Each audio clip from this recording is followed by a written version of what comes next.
Welcome. This is an introduction to the CAEL Test prepared by Trent University at Trent ESL in Peterborough, Ontario, Canada, and my name is Bretton. Let's talk about the CAEL listening section. The listening section is worth 25% of your final mark. You're going to listen to a lecture on the same topic as the reading articles, and then you're going to answer questions about it.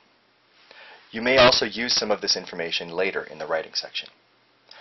The speaker on the recorded lecture will speak clearly and naturally, and very rarely have an accent unfamiliar to Canadian speakers.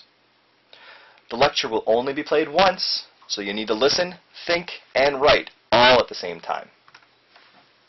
Let's talk about some useful listening strategies.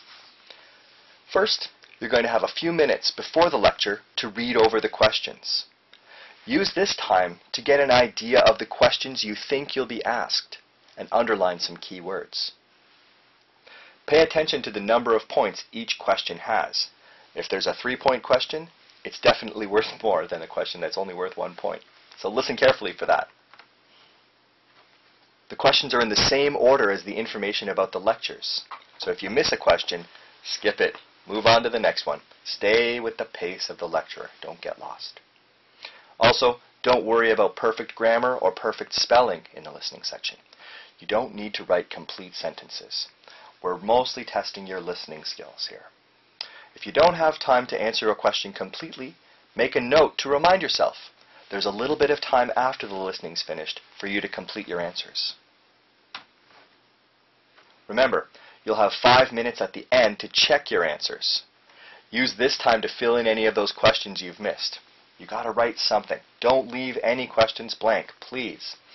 And don't change your answers too many times either. Sometimes it pays to go with your gut, and often your first answer was the correct one.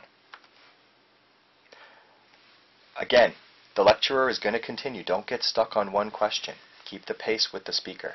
If you miss hearing an answer, you might find the answer in one of the reading articles. So don't turn your brain off. The information is all on the same topic. It might be relevant. Again, don't worry about grammar or spelling, but do try to write clearly. Keep our lives easier. Good luck.